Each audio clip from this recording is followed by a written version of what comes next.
সুপ্রিয় শিক্ষার্থীবৃন্দ, আজকে তোমাদের সামনে ইতিহাস বিষয়ক পাঠ নিয়ে আসছি। আমি শশাঙ্ক বর, প্রভাষক, ইতিহাস বিভাগ, নিজামউদ্দিন ডিগ্রি কলেজ। আশা করি সবাই কুশলেই আছো। এই করোনাকালীন সময়ে সুস্থ আছো, স্বাভাবিক আছো। সবাইকে নিয়ে এই প্রত্যাশা করে আমি আমার ক্লাস শুরু করছি।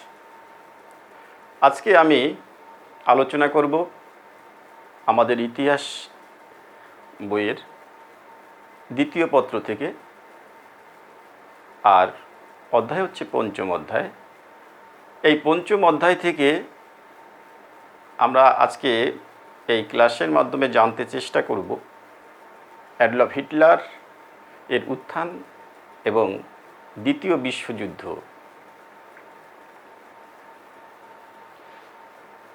তোমরা হয়তো ইতিমধ্যেই জেনেছ, আমাদের এই বিশ্বে এ পর্যন্ত দুইবার মহাযুদ্ধ সংগঠিত হয়েছে।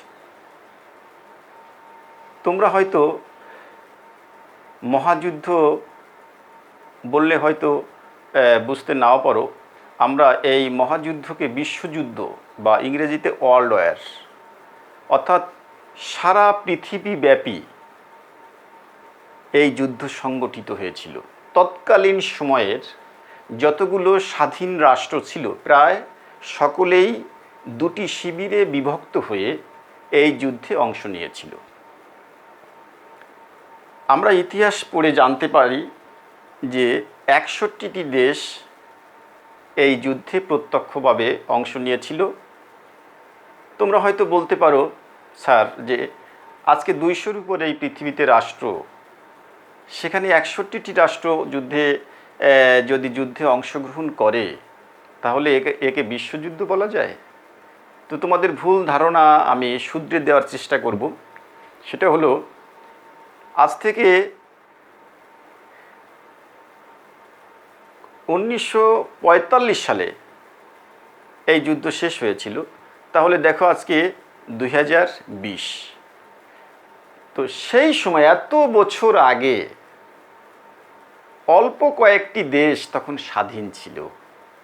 এটা আমাদের পূর্বের ইতিহাস স্মরণ করতে হবে যে দ্বিতীয় বিশ্বযুদ্ধের পরে অনেকগুলো দেশ স্বাধীনতা লাভ করে, কিন্তু তার আগে অনেক দেশ ছিল পরাধীন। যেরকম আমরাই ছিলাম পরাধীন, ইংরেজদের দ্বারা আমরা শাসিত ছিলাম। তো যাই হোক, আমরা মূল আলোচনায় ফিরে যাই। 61টি রাষ্ট্র এই যুদ্ধে অংশগ্রহণ করে, আর এই 61টি রাষ্ট্রের 170 কোটি লোক প্রত্যক্ষভাবে জড়িয়ে যায়। তো যুদ্ধ করতে হলে আমরা জানি যে কোনো মারামারি বা দ্বন্দ্ব ফ্যাসাদ সংগঠিত হলে সেখানে দুটি পক্ষ থাকে। দুটি পক্ষ ছাড়া কোনো যুদ্ধ বা মারামারি হয় না। তোমরাও জানো, আমরাও জানি। যেরকম দু হাত ছাড়া কখনো তালি বাজে না, ওই রকম দুটি পক্ষ লাগে। তোমরা বলতে পারো যে দ্বিতীয় বিশ্বযুদ্ধ কোন দুটি পক্ষের ভিতর সংগঠিত হয়েছিল? তো আমি এই প্রশ্নের উত্তরে বলবো, দুটি পক্ষ ছিল। একটি পক্ষের নাম ছিল অক্ষ শক্তি, আর অন্য পক্ষটির নাম ছিল মিত্র শক্তি। মিত্র মানে বন্ধু।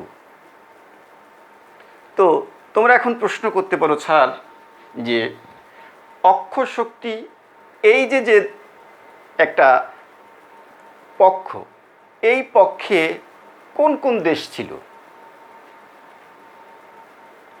আমি এর উত্তরে বলবো, এই অক্ষ শক্তিতে ছিল মূলত জার্মানি, জাপান ও ইতালি, এবং আরও সহযোগী কিছু দেশ ছিল। মূলত তাহলে অক্ষ শক্তিতে ছিল কারা কারা?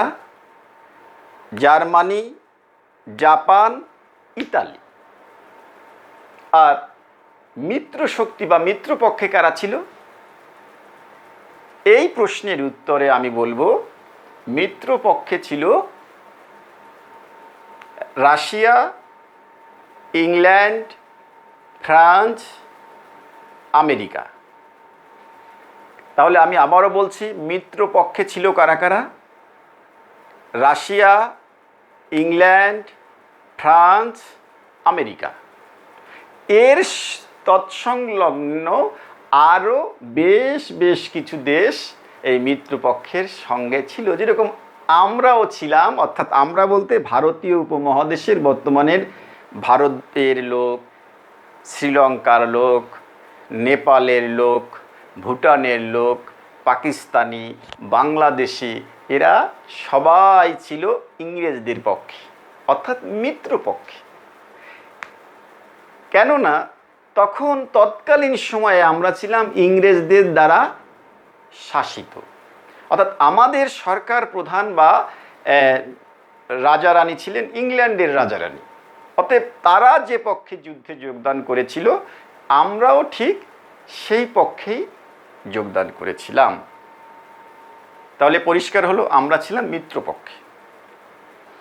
তো এখন এই দুই পক্ষে বিভক্ত হয়ে 1939 সাল থেকে 1945 সাল পর্যন্ত এই 6 বছর ব্যাপী এই যুদ্ধ সংগঠিত হয়েছিল। তো এই যুদ্ধ হয়েছিল ইউরোপীয় দেশগুলোতে। মূলত যুদ্ধ শুরু হয়েছিল ইউরোপ মহাদেশে। ইউরোপ মহাদেশে যুদ্ধ শুরু হলেও এটা আস্তে আস্তে ছড়িয়ে পড়ে আমেরিকায়, এশিয়ায়, আফ্রিকায়, অস্ট্রেলিয়ায় এবং প্রশান্ত মহাসাগরীয় দ্বীপপুঞ্জ, সর্বত্র দাবানলের মতন ছড়িয়ে যায় এই মহাযুদ্ধের আগুন। 6 বছর ব্যাপী চলে। এখন তোমরা প্রশ্ন করতে পারো, স্যার এত ভয়াবহ যুদ্ধ কেন সংগঠিত হলো? কেনই বা এত রক্তক্ষয় হলো, এত প্রাণহানি হলো, এত সহায় সম্পত্তি নষ্ট হলো কেন? তো তোমরা যখন প্রশ্ন করেছো, তখন এর উত্তর আমি যেটা দেব সেটা হলো, এই যে পৃথিবী, তখন সারা পৃথিবী দখল করেছিল কারা জানো? ইংরেজরা। তারা পৃথিবীর প্রায় অর্ধেক জায়গা দখল করেছিল প্রায়। এরপর এই যে দখলকৃত জায়গা, একে বলে উপনিবেশ। যেরকম আমরা ছিলাম তৎকালীন সময়ে ইংল্যান্ডের উপনিবেশ। এরপরে পৃথিবীর বিশাল অংশ দখল করেছিল ফ্রান্সের লোকেরা, ফ্রেঞ্চরা। উত্তর আমেরিকা, দক্ষিণ আমেরিকার বিরাট অংশ দখল করেছিল কারা জানো? স্পেন। এরপরে আফ্রিকার বিশাল কঙ্গো এলাকা দখল করেছিল বেলজিয়াম। এরপর ব্রাজিল এর মতো বিশাল ভূখণ্ড দখল করেছিল পর্তুগিজরা। ইন্দোনেশিয়া দখল করেছিল হল্যান্ডের লোকেরা। এরকম সর্বত্র এই ইউরোপীয় কয়েকটি শক্তি সারা পৃথিবী দখল করেছিল। এরা পুরনো শক্তি। আমি একটা দেশের নাম বলতে ভুলে গেছি, সেটা হলো রাশিয়া। রাশিয়াও ছিল তৎকালীন সময়ের পৃথিবীর বড় একটি বিরাট ভূখণ্ডের মালিক। সেও ছিল ঔপনিবেশিক শক্তি। তো এই দেশগুলো পুরনো শক্তি। এর পরবর্তীতে যে দেশগুলো শক্তিমান হয়ে ওঠে, তারা দেখলো যে আমাদের দেশকে সমৃদ্ধ করতে, অর্থনৈতিকভাবে পোক্ত করতে, মজবুত করতে প্রয়োজন উপনিবেশ, যেখান থেকে আমরা কাঁচামাল সংগ্রহ করে আমাদের দেশের শিল্প কলকারখানার গতি বাড়াতে পারি, যেখান থেকে অর্থ সম্পদ, গাছ, মূল্যবান খনিজ পদার্থ এগুলো বিনিয়ে পয়সায় আহরণ করে আমাদের দেশকে পুষ্ট করতে পারি। তো এই যে নতুন যে অর্থনৈতিক শক্তিশালী দেশ এবং সামরিক শক্তিতে বলীয়ান, যেরকম জার্মানি, ইতালি, জাপান, এরা এরাও চাইল পরবর্তীতে এই উপনিবেশগুলো পুনর্দখল করে মহাশক্তিশালী রাষ্ট্র হিসেবে আবির্ভূত হওয়ার, এবং সেটা তারা অনেকটা সফল হয়েছিল। যেরকম জার্মানি আফ্রিকার কয়েকটি, ক্যামেরুন, এরপরে পূর্ব আফ্রিকায় একটি জায়গা দখল করেছিল, এরপর ইতালি দখল করেছিল ইথিওপিয়া, অর্থাৎ তখন নাম ছিল আবিসিনিয়া, লিবিয়া দিকেও তারা দৃষ্টি দিয়েছিল। তদ্রূপ জাপানের চোখ ছিল চীনের দিকে, মাঞ্চুরিয়ার দিকে, এদিকে ফিলিপাইন, এদিকে রেঙ্গুন, ভারতবর্ষ, ইন্দোচীন অর্থাৎ ভিয়েতনাম, কম্বোডিয়া, লাওস, এ দেশগুলো সে দখল করতে চেয়েছিল। তাহলে এরা পূর্ব থেকেই এইরকম একটা যুদ্ধের মানে চাচ্ছিল, পরিবেশ চাচ্ছিল, যাতে যুদ্ধ বাঁধলে তারা তাদের সাম্রাজ্য বিস্তার করতে পারবে, উপনিবেশ স্থাপন করতে পারবে। তো এছাড়া আরও অনেক অনেক কারণ ছিল। এর ভিতরে পরোক্ষ কারণগুলো ছিল কি জানো? প্রথম বিশ্বযুদ্ধ 1914 সাল থেকে 18 সাল পর্যন্ত হয়েছিল। তো এই যে প্রথম বিশ্বযুদ্ধ, এই বিশ্বযুদ্ধ সমাপ্ত হয়েছিল এবং জার্মানিকে কি করেছিল? জয়ী পক্ষ অর্থাৎ এই মিত্রপক্ষ, এরাই কিন্তু প্রথম বিশ্বযুদ্ধেও জয়লাভ করে। এই দ্বিতীয় বিশ্বযুদ্ধে যে মিত্রপক্ষ, এরাও প্রথম বিশ্বযুদ্ধে মিত্রপক্ষ হিসেবে যুদ্ধে এই জার্মানির বিপক্ষেই জয়লাভ করেছিল।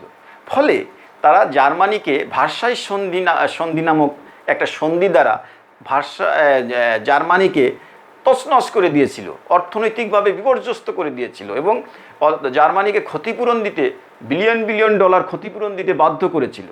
জার্মানির সেনাবাহিনী ভেঙে দিয়েছিল, জার্মানির সমস্ত যুদ্ধজাহাজগুলো ইংল্যান্ডকে দিয়ে দিয়েছিল, জার্মানির খনিজ সম্পদ এলাকাগুলো ফ্রান্স এবং জয়ী পক্ষ নিয়ে গেছিল। এইভাবে চরমভাবে জার্মানিকে অপদস্থ করেছিল। ফলে জাতীয়তাবাদী জার্মানিরা সুযোগ খুঁজছিল যাতে এই ভার্সাই সন্ধি মানে ছিঁড়ে ফেলে আবার নতুন করে তারা জেগে উঠতে পারে এবং তারা পুনরায় আবার মহাশক্তিশালী দেশে পরিণত হতে পারে। এবং ওই যে যারা তাদেরকে অপমান করেছিল, যাদেরকে বিধ্বস্ত করেছিল, পরাজিত হওয়ার পরেও যারা জার্মানিকে লুট করে নিয়ে গেছিল, তাদেরকে সমুচিত শিক্ষা দেওয়ার জন্য তারা মনে মনে ফুঁসতে থাকে। এরপর আরও যে কারণগুলো আমি সেটা বলি। এই যে প্রথম বিশ্বযুদ্ধ শেষ হওয়ার পরে জার্মানির একজন সৈনিক ছিল তার ভিতরে, তার নাম ছিল অ্যাডলফ হিটলার। সে ওই প্রথম বিশ্বযুদ্ধে জার্মানির পক্ষে দুর্দান্তভাবে লড়াই করেছিল এবং যুদ্ধ শেষে আহত হয়ে হাসপাতালে ভর্তি হয়। হাসপাতালে ভর্তি হওয়ার পর যখন সে ছাড়া পায়, তখন দেখে জার্মানিতে বেকারত্বের হার আকাশচুম্বী, মুদ্রাস্ফীতি, দ্রব্যমূল্য বৃদ্ধি, যোগাযোগ ব্যবস্থা বিপর্যস্ত, ক্ষুধা, দারিদ্র্য, অসাম্যময় পরিবেশ, হরতাল, ধর্মঘট। তো এই পরিবেশে তিনি আবার জার্মান সেনাবাহিনীর গুপ্তচর হিসেবে চাকুরিতে ফিরে যান। তিনি তখন জার্মান ওয়ার্কার্স পার্টি 1920 সালে জার্মান ওয়ার্কার্স পার্টি নামক একটি পার্টিতে যোগদান করেন। পরবর্তীতে ওই চাকরি ছেড়ে দিয়ে ওই পার্টির তিনি হাল ধরেন এবং এই পার্টির নতুন নামকরণ করেন national socialist German workers party. এর সংক্ষিপ্ত রূপ দাঁড়ায় নাৎসি। এই নাৎসি পার্টির উনি কালে কালে সর্বৈব প্রধান হয়ে দাঁড়ান এবং 1923 সালে তিনি জার্মান এক সেনাপতির সহযোগিতায় রাষ্ট্র ক্ষমতা দখলের জন্য অভ্যুত্থান করেন। কিন্তু তিনি ব্যর্থ হন এবং কারাগারে চলে যান। 5 বছরের দণ্ড হয়ে যায় তার, কিন্তু 9 মাস জেল খেটেই তিনি মুক্তি পেয়ে যান। কিন্তু ওই 9 মাস জেল খাটার সময়ে একটি বই লেখেন, আত্মজীবনী, মেইন ক্যাম্প, অর্থাৎ আমার সংগ্রাম। তার আত্মজীবনী, ওই আত্মজীবনীটি নাৎসি পার্টির সদস্যদের কাছে বাইবেলের মতন মর্যাদা পায় এবং ব্যাপক জনপ্রিয়তা অর্জন করে। এরপর 1933 সালে তিনি জার্মানির ক্ষমতায় চলে যান, তিনি হয়ে যান চ্যান্সেলর। এর পরবর্তীতে তিনি সৌভাগ্যক্রমে জার্মান প্রেসিডেন্টও হয়ে যান। তো এইখানে আমি তোমাদের বলি যে হিটলার এমন একটা চরিত্রের অধিকারী ছিলেন, তিনি সামান্য একটি দরিদ্র পরিবারে জন্মগ্রহণ করে তার মেধার বিস্ফোরণ ঘটিয়ে একের পর এক পাহাড় টপকে তিনি জার্মানির চ্যান্সেলর অর্থাৎ প্রধানমন্ত্রী পর্যায়ে বাংলাদেশের, আর এরপরে প্রেসিডেন্ট হয়ে যান এবং একই সাথে প্রেসিডেন্ট এবং প্রধানমন্ত্রী বা চ্যান্সেলর হন। অথচ তিনি জন্মগ্রহণ করেছেন জার্মানিতে নয়, পাশের একটি দেশ, ছোট্ট দেশ অস্ট্রিয়ার ব্রাউনাউ গ্রামে 1889 সালে। তো তাহলে কি আমরা কত অলীক বিষয় যে পাশের দেশে জন্মগ্রহণ করে সে জার্মানির প্রেসিডেন্ট হয়ে যান। তো এইখানে একটা জিনিস তোমরা প্রশ্ন করতে পারো যে স্যার, অস্ট্রিয়ায় জন্মগ্রহণ করে জার্মানির প্রেসিডেন্ট, তো এটা তোমাদের বুঝতে হবে যে অস্ট্রিয়াও ছিল তৎকালীন সময়ে জার্মান ভাষাভাষী অঞ্চল, একটা দেশ। তো এখনও অস্ট্রিয়ার বেশিরভাগ মানুষ জার্মান ভাষায় কথা বলে। তো আমি তোমাদের বললাম 1933 সালে তিনি ক্ষমতায় যান এবং ক্ষমতায় যেয়ে তিনি কি করেন,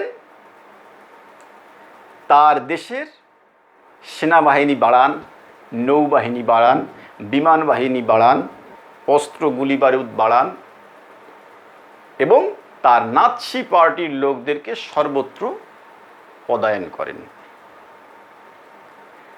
তিনি ঘোষণা করেন পৃথিবী থেকে, অর্থাৎ এই প্রথমত ঘোষণা করেন দেশ থেকে, এরপরে ইউরোপ মহাদেশ থেকে, এরপরে পৃথিবী থেকে। তার একটা টেন্ডেন্সি ছিল যে ইহুদিদেরকে নির্মূল করে ছাড়বেন। এই জন্য শুরু করে দেন টর্চারিং ইহুদিদের প্রতি। দলে দলে লোক জার্মানি ছেড়ে পালিয়ে চলে যায়। আর হিটলার এমনই একজন ব্যক্তিত্ব ছিলেন যিনি বলতেন জার্মানরা হলো খাঁটি আর্য জাতি বংশোদ্ভূত। এই জন্য তার নাৎসি বাহিনীর যে ছিল, পতাকা ছিল, সেই পতাকার মাঝখানে ছিল স্বস্তিকা চিহ্ন, যেটা আর্য জাতির লোকেরা ব্যবহার করে। এবং জার্মান সেনাবাহিনীর বাহুতে যে ব্যাজ, সেখানেও ছিল স্বস্তিকা চিহ্ন, সর্বত্র স্বস্তিকা চিহ্ন। এতে প্রমাণ করত যে জার্মানিরা পৃথিবীর শ্রেষ্ঠ জাতি, সারা পৃথিবীকে শাসন করার অধিকার তারা রাখে। তাহলে আমরা দেখতে পাই যে এই দ্বিতীয় বিশ্বযুদ্ধ সংগঠিত হয়েছিল কেন। একে তো হিটলারের বিশুদ্ধ জার্মান জাতির থিওরি, ওদিকে উগ্র জাতীয়তাবাদ অর্থাৎ জার্মানরাই শ্রেষ্ঠ, এরপর অর্থনৈতিক সাম্রাজ্য প্রতিষ্ঠার আকাঙ্ক্ষা, এবং সেই আকাঙ্ক্ষা থেকে পররাজ্য গ্রাস, পার্শ্ববর্তী দেশগুলো গ্রাস করে তিনি বিপুল ভূখণ্ডের অধীশ্বর হতে চেয়েছিলেন এবং হয়েছিলেন। সেটা কেমন? উনি ক্ষমতায় যে একের পর এক প্রথমেই নজর দেন অস্ট্রিয়ার দিকে, অস্ট্রিয়া দখল করে এরপরে নজর দেন চেকোস্লোভাকিয়ার সুদেতান এলাকা, সেটাও দখল করার পরে তার তৃষ্ণা মেটেনি, সেটা উনি এরপরে দখল করে ফেলে সমগ্র চেকোস্লোভাকিয়া। এরপরে তিনি পোল্যান্ডের কাছে দাবি করে বসেন পোল্যান্ডের ডানজিগ বন্দর দেওয়ার জন্য। পোল্যান্ড রাজি হয় না। ফলে হুট করে 1939 সালের 1 সেপ্টেম্বর পোল্যান্ড আক্রমণ করে। পোল্যান্ড আক্রমণ করার সংবাদ শুনে ইংল্যান্ড 3 তারিখেই জার্মানির বিরুদ্ধে যুদ্ধ ঘোষণা করে। এরপরে ফ্রান্স যুদ্ধ ঘোষণা করে। শুরু হয়ে যায় মহাযুদ্ধ। এদিকে হিটলার রাশিয়ার সাথে সন্ধি করে, একটা চুক্তি করে, অনাক্রমণ চুক্তি। ফলে রাশিয়ার সাথে তার যুদ্ধ করতে হয় না। সে সহজেই পোল্যান্ড, এই সমস্ত এলাকা, চেকোস্লোভাকিয়া, এদিকে সমস্ত পূর্ব ইউরোপের দেশগুলো, পশ্চিম ইউরোপের ফ্রান্সও একসময় দখল করে ফেলে।